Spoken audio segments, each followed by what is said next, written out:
આપણે આપાવાલીમાં ચોખા પલાળ્યા છે. આપાવાલીમાં અડદની દાળ પલાળી છે. તો આપણે બે પલળ્યું છે. આપણે બે મિક્સ કરી દઈશું. આપણે સંભાર બનાવવા માટે દાળ બફાઈ ગઈ છે. તો આપણે એમાં મસાલો નાખી દઈશું. મીઠું નાખીશું. સ્વાદ પ્રમાણે ખાંડ નાખીશું. એને હવે આપણે ઉકળવા મૂકી દઈશું. આપણે એમાં મીઠો લીમડો એડ કરીશું.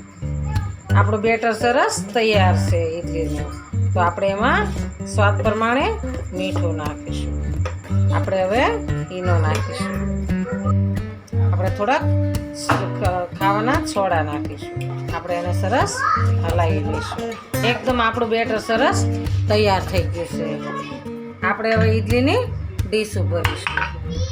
એને આપણે થોડીક તેલવાળી કરીશું.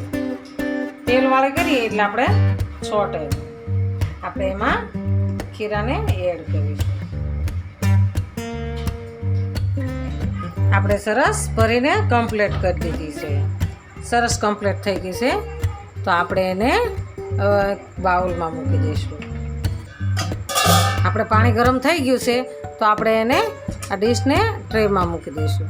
આપણે હવે એને ઢાંકી દઈશું. આપણે હવે જોઈ લેવું આપણી ઇડલી. આપણે એને ઉતારી લઈશું. આપણે ઇડલી સરસ તૈયાર છે. તો આપણે એને કાઢી લઈશું. સરસ એકદમ તૈયાર છે. મસ્ત બની ગઈ છે. તો આપણે એને ડીશમાં કાઢી લઈશું. એકદમ સરસ પોશી થઈ ગઈ છે.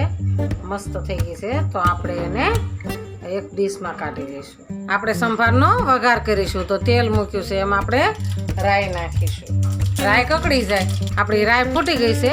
હવે આપણે જીરું નાખીશું. એમાં તજ, લવિંગ અને બાદિયા એના નાખીશું. આપણે મીઠો લીમડો નાખીશું. નથી કરવું.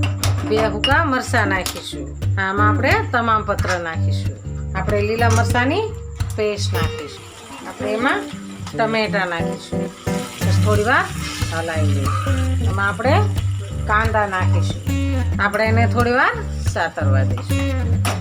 ડુંગળી થોડીક વધારે નાખીશું એટલે આપણને સરસ સ્વાદ એનો સારો આવે. એમાં આપણે લાલ મરચું નાખીશું. આપણો સરસ વઘાર તૈયાર છે. તો આપણે હવે એમાં થોડીક હિંગ નાખીશું.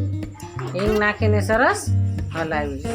આપણો સરસ વઘાર થઈ ગયો છે. તો આપણે એમાં દાળ એડ કરીશું.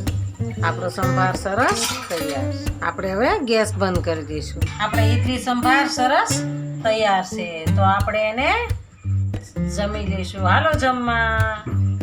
આ મારો વિડીયો ગમે તો લાઈક, શેર અને સબસ્ક્રાઈબ કરી દેજો. રાધે રાધે.